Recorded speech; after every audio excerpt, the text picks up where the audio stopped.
This is a chess game, Yonkers Chess Club Championship, Round 4, November 28, 1994. It was the Alekhines defense versus the four pawns attack. And white, after move 8, with their pawn to A3, was in serious trouble and was going to be destroyed in this game. And it had to do with overextension of the center, too many white squared weaknesses, and they were way behind in development, and black was on his game. So here's a summary. After move 10, you can see the number of the development of black versus white. White right now is one piece developed. And now here we are after move 16, and black is just piling it on with the piece development and with the exploitation of weaknesses and the use of open files. Here after move 21, white to move, black is putting on the pressure for an attack. The smoke clears. There's a lot of moves, obviously, that have occurred. And the game right there, black won the game, and it was white should have resigned, but they went on and continued to play. And of course, it went to move 60. So let's get to the video.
Yeah, black has an overwhelming position here. I mean, it's like All going back to move 8, A3. He's been in trouble ever since. Black had developed an overpowering position with a superior development. I mean, where their pieces are all developed and activated. It's White's in deep trouble here.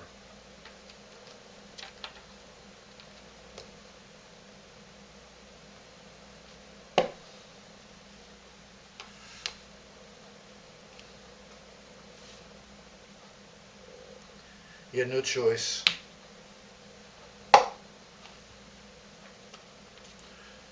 Looking for counterplay.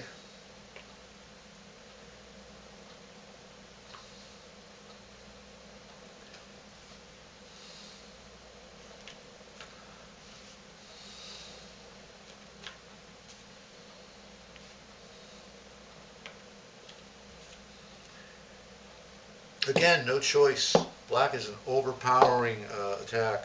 That was, he had no choice. Material is won by Black at this point. The game is like lost for White.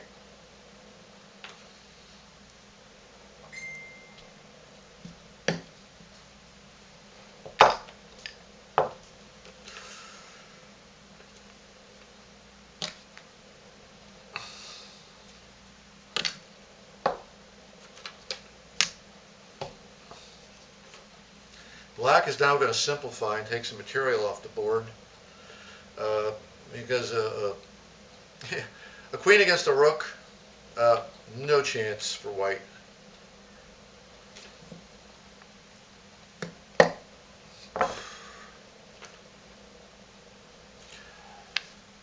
I mean, he plays on now for another, what about another 30 moves? Hoping for Black to make a mistake somewhere where things could change. I mean, a lot of people would have just resigned right here. But he played on.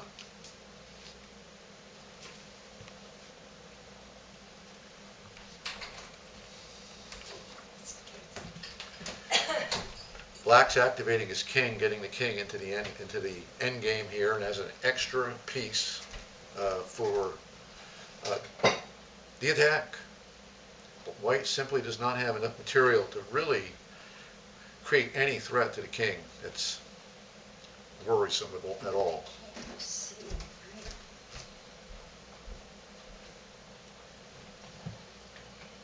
Oh, what did I do? C6. Yep.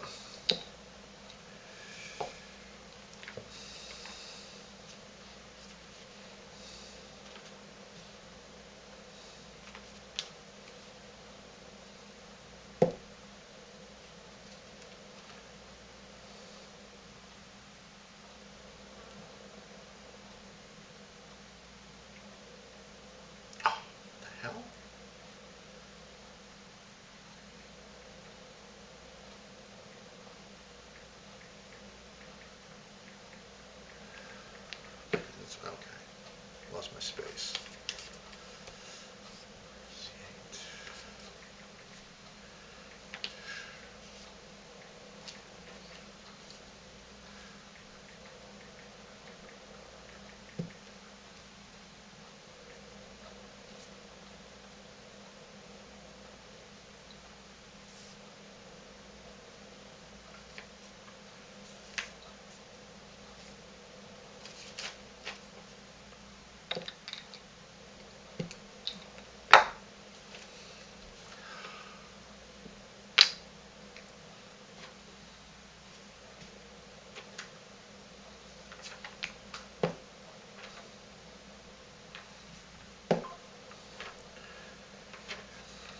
Forced exchange.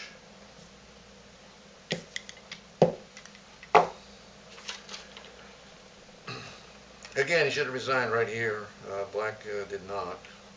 We're on move 44 right now. Actually, White to move 45.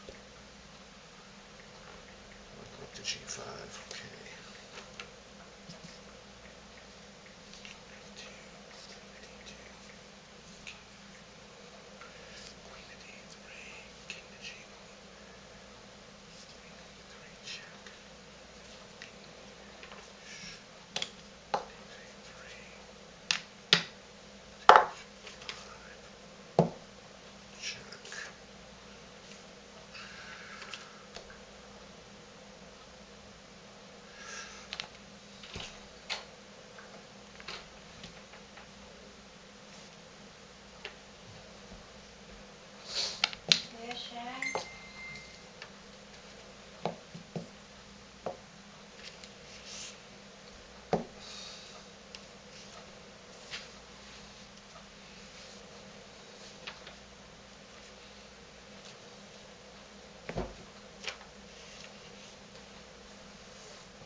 was the big round 4 championship game.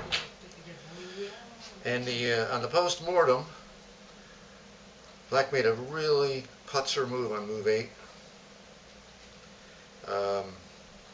We saw the opening, which is the Elekine defense, and it was against the 4 pawns attack by white.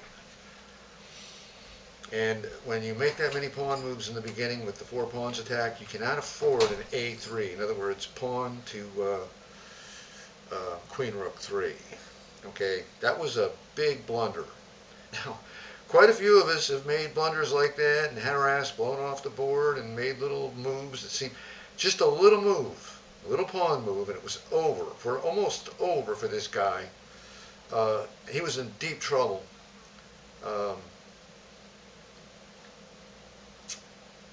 He was the guy to beat, and I was like amazed when he got move 8. He did A3 because it's understandable, you know. But at the end of the day, if Black makes a little cavalry raid over there and just is a nuisance, and it's a nuisance, and it changes the character of the game and everything.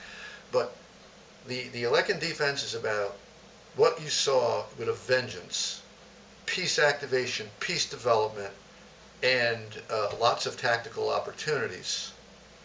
Of course, in Grandmaster play, Super GM play, there was a Grandmaster. I mean, when I say Super GM, I mean, you're talking 26, 27, 2800 rating, and that ballpark is, you know, really powerful Grandmasters.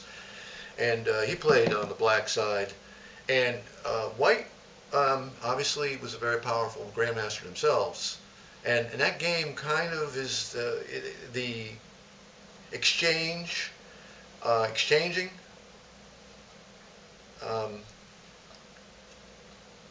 To make a long story short, I don't like the game Black gets on with that particular line of White's opening. It's the queen side just riddled with weaknesses, whatever.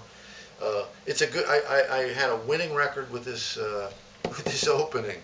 As a matter of fact, against experts, and this guy was an expert rated player. I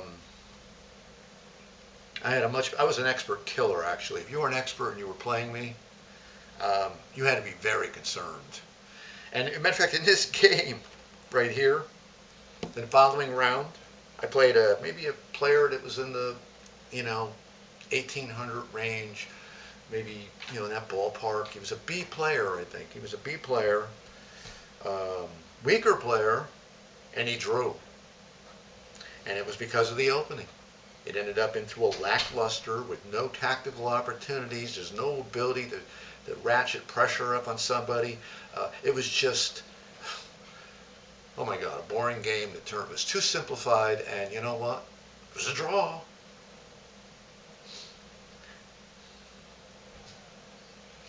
So, going back to the Madison Chess Championship, in relation, very similar, round 4, I would have met up with the guy to beat. And he was a very fierce player in the Shoreline Chess Club in Madison. Very fierce.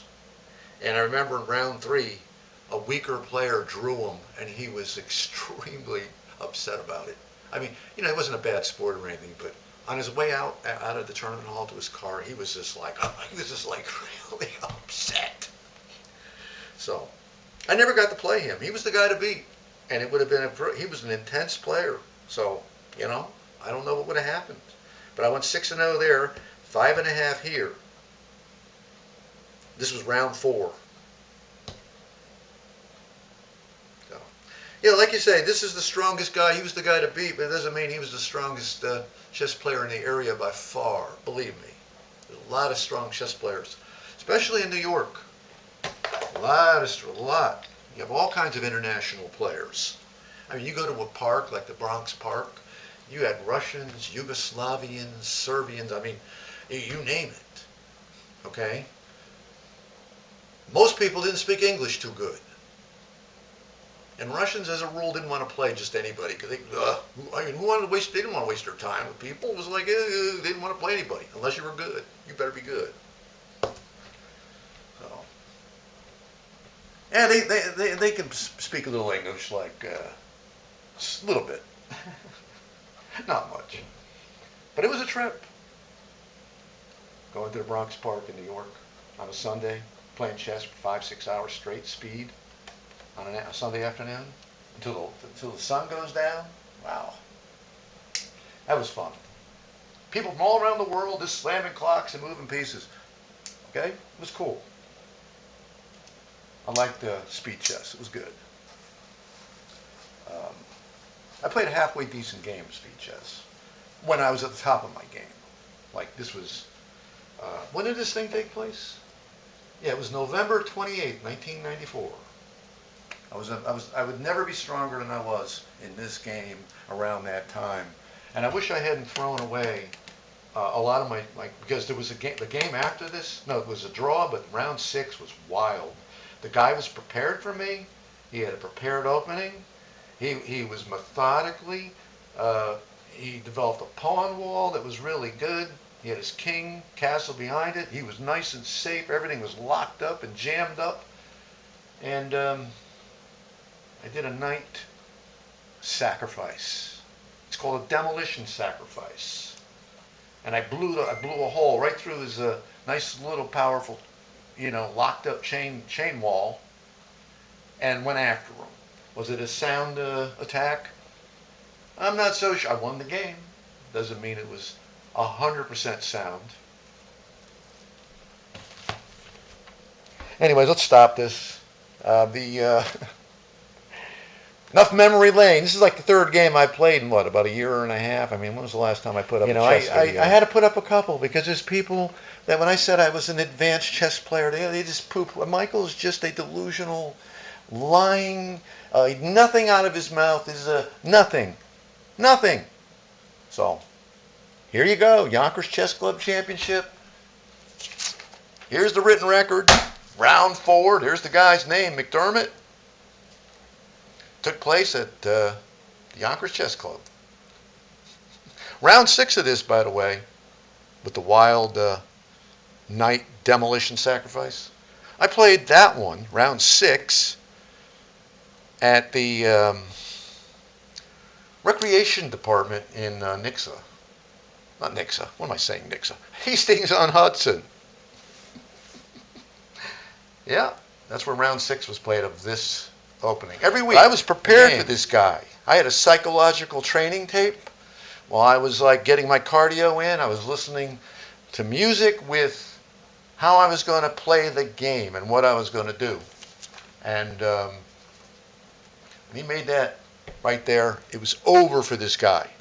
And that's what I'm saying. When somebody's an expert player or advanced in chess and you make a little mistake and you're on the top of their game, you saw what happened to this guy. And he wasn't a weak player. And I've done stupid moves like this. You play, I mean, obviously I never got to be a grandmaster, did I? Matter of fact, I probably wouldn't have made it much past expert if I was lucky and probably fallen back like every other expert when they were in the top of their prime. They end up in the B graveyard. In other words, rated B graveyard. Right. Like the first game I played, where it was 43 moves. That guy was in the B graveyard. I was an unrated player. I bet you when he was younger and stronger, he was probably on a higher level, without a doubt. So that's what happens to us lovers of chess.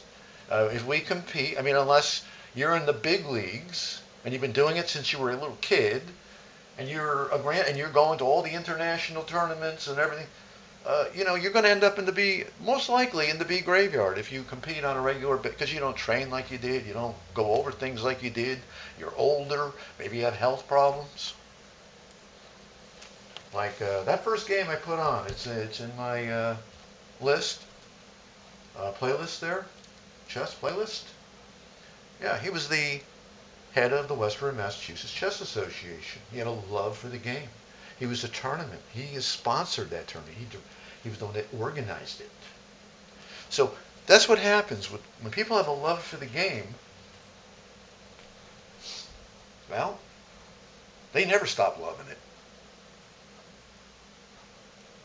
And most of us end up in the B graveyard. Good players, but you're in the B graveyard. Class B. That's where I am. Easy. And speed, I'm probably a C playing strength. How's that? Right now, yeah. Anyways, thanks for listening to this long rant. Oh yeah, this is my tournament clock. MM on the top. Yeah, I got another clock in there. It's got the initials of the Hudson Knights Chess Club. Right on the top, burnt in. Matter of fact, it even had the address of the chess club on the back. Because I had forgotten about it. I looked at the clock, I go, oh my God. I forgot about that. Have yourself a good day now. Take care.